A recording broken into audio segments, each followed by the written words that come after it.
that you? North Korea. Primary targets. Any and all red Chinese invaders.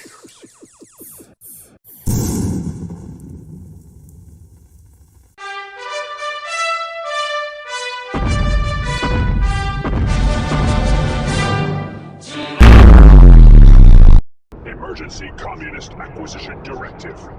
Listen here, bud. We're America and we don't negotiate with terrorists. For free, okay? I'll tell you what, bud. What's your name? Something that would give my tongue a cramp, okay? I'll tell you what. I'm kind of busy right now. Let me finish rebuilding the Twin Towers and I'm gonna get back to you with my rates. Till then, try not to turn to the city of dust like your Gamora, cause that's what you niggas seem to do in large crowds. All jokes aside, we have to talk, okay? I'm sorry for any groups I may have offended because that was indeed offensive, but look here, bud, I'm fed up. I have my fellow man in the industry I'm most passionate about betraying his country, morals, and people for some extra Mr. Miyagi money. This, of course, has stirred up some prolific emotions amongst the individuals residing in the community for the actions that have taken place in regards to the ever-growing lust for fiscal dominance has resulted in making man's religion a transaction, consequently abandoning all constitutional morals to appease to the thing he wants most. That he I'm referring to in this particular instance is Blizzard. But quite honestly, the gaming industry has reached a point so egregious you could shake a stick at literally any of these sleazy fucks and this train of logic will still apply exactly the same. However, while the situation seems dire, there's one thing in particular I wish to dispute, and that's politics in gaming, and why they absolutely belong in the genre. So the hypersensitivity revolving around video games ooh, that was a voice crack, sorry about that. And politics nowadays comes from the saturation of media coverage on things like the Blitzchung ban from Blizzard's behalf, censoring his opinion, the heavy-handed censorship China has egregiously obligated to international releases of our beloved games, and media in general. I literally refuse to know nothing about that fucking country. The several times the media has tried to blame the gaming medium for several epidemics, from youth violence to organized crime to school shootings to mass shootings, subsequently demanding mass censorship, and several beloved video game series and media shows in general being hollowed out as they're repurposed to be vehicles to portray disagreeable political positions like the Dragon Age and Mass Effect series, which in turn navigates a politically correct culture that condemns politically incorrect behavior, i.e. censorship. As a consequence of all the inherently negative connotations that politics and gaming have garnered recently, people often argue and vehemently contest the idea of political agendas existing in a gaming space, fearing that further external entities having a say-so in gaming will continue to dilute or, in a more extreme sense, corrupt the creative purity in the medium. However, while I absolutely understand where people are coming from in reference to the space we as gamers occupy being overrun by unwanted occupants, I think we should realize something that we've apparently failed to comprehend before this point. Politics have been a part of gaming since the beginning. We've always had video games to some degree be created in context of portraying a theme of political commentary, political satire, or political ire, with some of our most beloved franchises even being born out of political violence. We've never strayed from the inclusion of politics in gaming. The hypersensitivity around it nowadays is a consequence of us noticing it for the first time to the negative connotations we've recently suffered. The word politics as of late has you taking some fucking cinematic detour that somehow has some mashup of Winnie the Pooh, Liberty Prime, Donald Trump, Jeffrey Epstein, Overwatch, Hong Kong protests, coronavirus, and an island full of kids that were raped and enslaved for the sexual deviancy of geriatric white men with depraved fetishes. And the most terrifying part about what I said is that everything I said contextually makes perfect sense because they're all connected. You know, the same way all 7 bullets connected to the back of Jeffrey Epstein's skull when he killed himself. Huh? My bad. That's my FBI agent. He just called me. He told me to chill. He said that shit was funny though. Thank you, bro.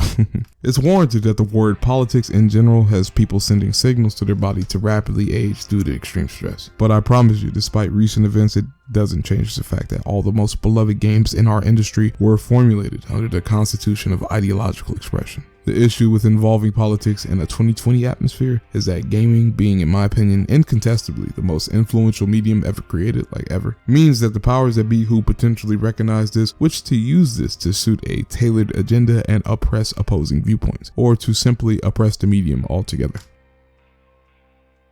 Allow me to give perspective using examples that my friend Roberto and I and by that I kind of mostly just mean him, kind of came up with to provide further insight on how some of your favorite games use their IP as a platform for political commentary. Roberto added his own personal accounts of these examples to further contextualize our perspective, and hopefully these examples are as powerful to you as they are to us. Okay. People say there should be a fine line between games and politics, and in all actuality, they couldn't be more wrong. Video games are the ultimate media format. They're an interactive movie, album, and book rolled into one. The purpose of all these mediums is to convey an idea, an emotion, or illustrate an action. Understanding all of this, why wouldn't politics be involved in video games? Say someone disagrees with how their government functions, specifically how long it takes for them to make any significant progress towards collective goals. Why shouldn't someone make a movie where a giant monster lays waste to a country all the while the government is powerless due to the excess checks and balances in place, ruining the government's response time to the threat? This is actually one of the main points in Godzilla Resurgence, which came out in 2016. Politics, like most human inventions, are an idea, immortal, and a direct form of insight into the inner workings of the human mind. In a medium like video games, it would be asinine to believe that politics have no place. Politics have been involved in games for an incredibly long time, and they do belong. What doesn't belong in video games or any form of media, in that matter, is censorship, the withholding or barring of certain opinions. To best illustrate this, take a look at some of the best video games of this generation and recognize how politically charged they actually are.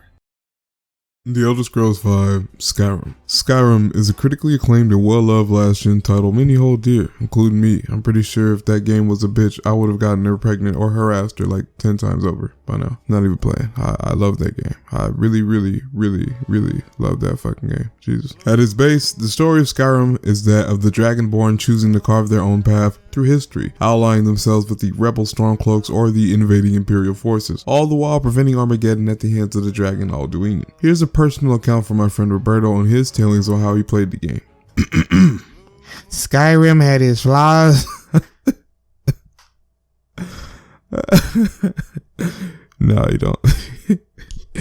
You don't sound like that. Okay, for real though, okay. Skyrim had its flaws, more than I care to admit, as I clocked in at around 6,000 hours on the game back on my Xbox 360. Ugh, Jesus. I did have 5,000 on PS3 though. It was a messy, buggy game, and Bethesda knew that, simply allowing their modding community to repair the game for them. That much is certain. However, let's take that all away and reminisce of a better time. Blizzard was still primarily known for Warcraft and Diablo, and Bethesda wasn't eating itself bit by bit yet. A black screen fades to you and two other prisoners being transported for execution. We've seen this hundreds, if not thousands of times. To try to condense the experience of Skyrim to one main route of a playthrough would be futile and disrespectful to the sheer magnitude the game had to offer to the player. I personally opted to be an assassin, thief who was godly with a bow and deadly with a dagger. But before that, I made sure to progress through the main story, as I often do in most games before going through side objectives. I chose to align myself with the Storm. Why would you align yourself with the Stormcloaks? Ugh. Why? Like, ugh. Jesus. As a proud Nord myself, ugh. And helped establish Ulfric as the true High King of Skyrim. Being younger, I failed to grasp what I was actually doing. I failed to grasp that I was helping the rebels push back against an invading foreign power that I nearly single-handedly forced to retreat from an entire continent. This, at its core, had a political message, individual to the player based on the actions they chose to take. This sort of base, yet compelling conflict seems to be lacking in Bethesda's more recent titles. But I digress. The Ouroboros-esque tale of Bethesda is best left for another day. He typed that, not me. I didn't say that. He did. With the sheer volume of what one can do in-game, it's very easy to forget about the main struggle between the Stormcloaks and Imperials, which is a struggle for political power, presence, and the right to rule over Skyrim and her people. A political struggle in a video game. Obviously, people hated that. It ruined immersion, right? No, it didn't. It didn't do any of those things. It did the opposite, actually. It drew people in with a very base, relatable conflict many could resonate with and provided an effective hook for most players just starting the game. Borderlands 3. Killing. Guns. Friendship, I guess. And killing. A lot of killing. I love the killing. Love murder. Love violence. Anyway, These are the focal points of the third installment of the Borderlands franchise. At its core, Borderlands 3 is a truly worthy successor in its gameplay and enthusiasm. However, it's almost universally agreed that Borderlands' weakest point is its writing. Yeah, it's pretty bad. It's not a terrible game, nor is it bad, it simply doesn't live up to the full potential as a whole. Imagine if Borderlands 3 was a cookout, and everybody brought their best food, while the writers brought plastic spoons and paper plates. They brought tofu salad and macaroni with raisins. They did really bad, honestly. That being said, one of the more enjoyable parts of the story was actually the conflict between the Raiders alongside Atlas against the Children of the Vault working alongside Maliwan. This is Roberto's account. Borderlands 3 was a bit of a mishmash. Everyone who collaborated to get it rolling brought their A game, everyone except the writers who brought macaroni with, I just said that, macaroni raisins, to an otherwise wonderful display of culinary expertise. Okay, yeah, I said it. I had a lot of fun with Borderlands despite the story feeling a bit dated and outside my control. The reason why it felt outside my control as a player is best left to another day, but whatever. The gunplay was fantastic, the movement was fluid, and the characters were unique in design and practice. One part of the Borderlands series that always seemed to catch my eye was the idea that corporations grew to become intergalactic entities, present in almost all aspects of life in the Borderlands, as violence is not but a form of communication there. At Borderlands 3, one of the main conflicts that caught my eye was the sequence where we visit Promethea, a planet occupied almost singularly by the Atlas Corporation. The conflict here is that the Maliwan Corporation chose to cooperate with the bandits of the Borderlands to force Atlas into merging with Maliwan. A corporate takeover is usually seen by us as a lot of shady tactics and paperwork and espionage at times. But here it's literally all-out warfare. Atlas and Maliwan troops clash for the sake of the future of both companies. And only with the help of a vault hunter like us was Atlas able to push back the invaders and gain full autonomy. This sounds exactly like the product of late-stage capitalism, where the government cannot reach, companies and corporations will, instituting their own rules and laws. It's just done in a more rudimentary and comical fashion in Borderlands 3. Overwatch. Fuck, I hate that game. Fucking hate that game, Jesus. With the recent drama surrounding Blizzard, it would be a shame to not mention them at such a crucial point. Blizzard has supposedly operated under the idea that every voice matters. This has been called into question as Blizzard censored one of their champion players in an attempt to appease the Chinese government, stating that this will be the action taken against any and all who inappropriately voice controversial political opinions and stances. Yet at the same time, one of Blizzard's most popular titles is Overwatch, a game which veritably glorifies and justifies political violence between terrorists and a vigilante group called Overwatch. Every hero playable has distinct motivations to fight and kill, some of which are absolutely political. My personal experience with Overwatch is quite limited. Unlike most games I play, I simply wasn't all that invested in Overwatch lore and inner machinations. I did my best to pay attention though and keep up as the game developed and unfurled. That much said, I noticed some of the motivations characters had when approaching violent conflicts were not apolitical and directly in conflict with Blizzard's condemnation of political ideas in media, as they stated after the Blitzchung ban. Winston, for example, who believes that the vigilante group Overwatch is needed once again to combat the terrorist group Talon and injustice wherever it may arise. Talon is led by the mysterious Doomfist, a man who underwent cyber augmentation, believing the only way for humanity to evolve is to experience combat, incessant conflict, the struggle to survive. Through this belief, Doomfist has ordered various terrorist acts to take place, in a form of social Darwinism. It's impossible to say none of this expresses any political standing whatsoever. Even if the statement is as simple as terrorism bad, it's still a political statement being expressed constantly through gameplay and narrative. Fascism bad. That's Wolfenstein. You get it, because they don't like Nazis. Yeah, that's the game. Nazis are bad. Is it too far of a political statement?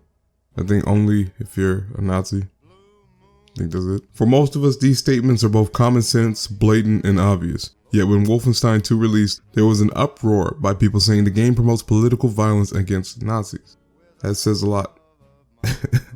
Despite Wolfenstein being a tried and true franchise, people reacted as if this aberration in gaming was a fresh wound, afflicted on the innocent. To rebut this, games and violence are just a commonality. Games are an escape for the mind, meant to soothe and promote thought. If anything, violence in games can be an effective form of anger management, a release of pent-up tensions against fictional characters in a fantastical world. Furthermore, political violence and violence are just both violence. No need for tags or trigger words, whatever. The fact this violence was geared towards Nazis is no different than violence geared towards the Stormcloaks or Imperials in Skyrim, and to deny this is simply hypocrisy. There was no uproar against Skyrim, why should there be uproar for Wolfenstein?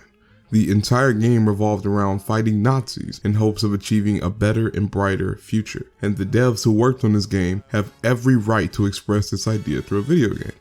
Besides, fuck Nazis, like, really, like, it's fucking Nazis, like. And now, for a game I feel is one of the baddest bitches to ever do it, Fallout New Vegas. This game especially is the true successor for the best Fallout game. This game, besides being an absolutely wonderful exploration about a fictional post-apocalyptic America, also provides subtle undertones on capitalism and the role of military organizations in an anarcho society. Here is my personal account on Fallout New Vegas. Generally speaking, in my opinion, watch, it's about to flow so different. Watch, you about to blow your mind. Fallout New Vegas is definitely one of the most well-done RPGs ever created.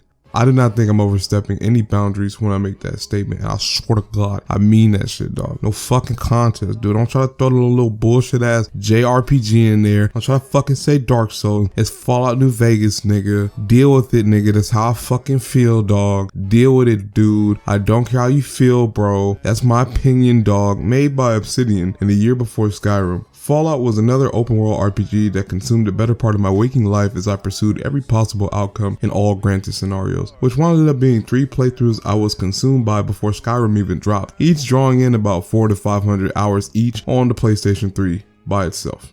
The authentic atmosphere, nostalgic soundtrack, there's not a single intentional aspect of New Vegas I don't absolutely adore. And yet, as I sit here recollecting on my personal experience in the game, what I failed to realize at the time, that only now do I realize in magnitude that I do, that the entire series of Fallout, especially this game in particular, is born of political violence, with the most major conflict in Fallout New Vegas being about establishing territorial dominion over Hoover Dam and deciding who gets to control New Vegas, one of the sole technological monuments left in the Mojave Wasteland, as well as being a full functioning city generating massive revenue streams in the Mojave.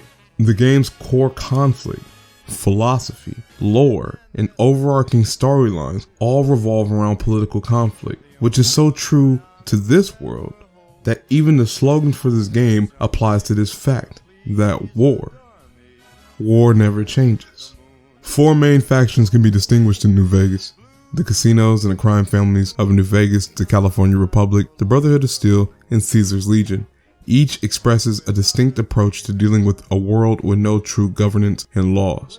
Caesar's Legion values carnality, as in the power of flesh and labor, expressed through their hyper-violent tendencies and monopoly on a wasteland-wide slave trade. The NCR focused on military structure as a substitute for the lack of government in the Mojave Wasteland, best expressed through their approach to conflict with New Vegas and Caesar's Legion, where subterfuge and pure technological superiority was key to their success in both violent and non-violent conflict. The Brotherhood of Steel values Old World Republic government philosophy with New World experience, as they feel absolute and total control over all technological advancements are a necessity to prevent another nuclear holocaust. For New Vegas, their approach is that money talks. Instead of restoring order, provide people with safety and complacent happiness, and the rest comes easy. With the earnings of the casino, New Vegas has more than enough presence to defend itself from either of the 2 other major factions, and at the same time New Vegas welcomes both so long as they behave and intend to spend. It could very well be possible that some actual post-apocalyptic societies would take similar approaches to these 4 major factions. Let's just hope it never comes to testing that theory. There's also other factions like the Boomers and the Cons, but I wanted to focus on these 4 to really drive this point home. Politics and video games have an explicit history with each other, with video games being the ultimate vehicle to convey many ideologies. Commentary on social and political issues is a natural evolution in the medium. Video games have an incredible amount of sway on their audience and can truly inspire political action and activism. Look no further than the public death of Blizzard for reference. The argumentative point, however, is that the medium moves out of a niche pocket of entertainment and into mainstream media. It's inevitable that a naive marketplace is ripe for vultures to descend on it and prey on the potential cadaver if it unfortunately remains unregulated. We should not, despite very reasonable and rational concern, shun the involvement of a government body absolutely. Politics in video games, granted with very limited access and means of intervention, like regulating companies so they don't turn into exploitative monopolies. Government involvement brings opportunity for a parent to become associated with the body of work, and we can either use the government for what they're supposed to do, which is to regulate things, or we placate to them and they potentially do what they usually do with media, and that's try to usher in complete and total control over things. The reason I feel this especially is because, as I previously stated, left to their own devices, developers turned companies are now exploiting their loyal individual fan bases, subjecting their loyalty and hardworking supporters to greedy microtransaction schemes, criminally inflated fees for DLC and in-game content, bullying, purchasing, and subsequently hollowing out competing developer studios only to assimilate the meat onto their own vessel. Wrongful conduct with examples like the banning of Blitzchung and the blacklisting of content creators for speaking out on these subjects, subjecting their fans to unfair treatment, essentially because the developer has deemed it so, etc. We've also seen in hand that with government involvement that has instituted a wave of change that has greatly benefited the tide of gaming in our favor, causing widespread debate and lawful reform on policies surrounding these microtransaction schemes, recollecting some form of restitution for the wrongdoings that have been going on at our expense. That kind of positive momentum can lead to tremendously positive results, provided that we do our part and remain diligent, vigilant, and skeptical to ensure we don't default to having the government bodies coddle us and control a free market. However, I still feel the government's approach to this issue is inherently archaic, and ultimately I feel the catalyst for positive change is us. We are the guiding hand, merely using the government as a tool to usher in change we desire. Be wary of opportunistic entities who wish to manipulate the course and direction of our media intake to suit their individual agendas. Whether that be China, our government, or whoever, we need to recognize that in order to uphold what we deem precious, we ultimately have to be the ones to uphold it. A democracy where the people issue the final say-so on the ebb and flow of our own media. Also, for the record, gaming has always been political. The examples Roberto and I used are personal ones. In reality, every single aspect of media is political. Political ideas are formed by people, and people in turn develop those ideas through the media they consume as well as produce. The Devil Went Down to Georgia, Metal Gear Solid, Call of Duty, Mass Effect, Star Trek, Star Wars, Mulan, Superman. Even Steven Universe, as disagreeable of a show that is, emulates political and social commentary to varying degrees.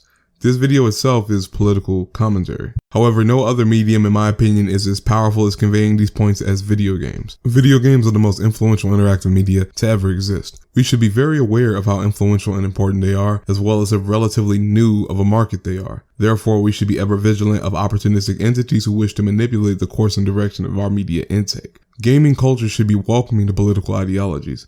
Gaming itself is an extremely complex and interactive form of art. It would be absolutely fucking silly to leave politics unincluded in an art form that allows for the most sophisticated levels of expression. However, like all other art forms, we should be wary of what messages we choose to send, how we choose to send them, who we send them to, and who they're sent from. At the end of it all, we're all connected as human beings. We should respect and uphold these connections as they are reflective of the human experience in its purest and, ironically, its most artistic form. This is simply the thoughts and opinions of one man assisted greatly by trusted friends. As always, this has been ArchWizard CJ. I wish you all a good morrow, and I'm off for the time being. If you guys enjoyed the video and wish to see more, I am in dire need of money. Like, absolutely need money. Capitalism is shit. I'm trying to handle a lot of things in my private life, and I'm $200 in debt. So if you kind folks could please either support my Patreon or alternatively donate to my PayPal directly, I would greatly appreciate it. The money you donate to me will not only go to support my household, but would allow me to do this full time as well as invest in upgrades for my individual setup to produce higher quality content. On my Patreon, I have set up a basic tier list for people to subscribe to and will update it regularly as time goes on. Please understand though that this is tough times. There's a pandemic going on, and with coronavirus spreading around, I understand that isolation is going to lead to a lot of people financially not being as stable as they were just a couple months ago. So if you cannot donate to me, just understand that the fact that you are hearing this message and watch this video in its entirety is tremendous, and that in itself is a debt I cannot repay.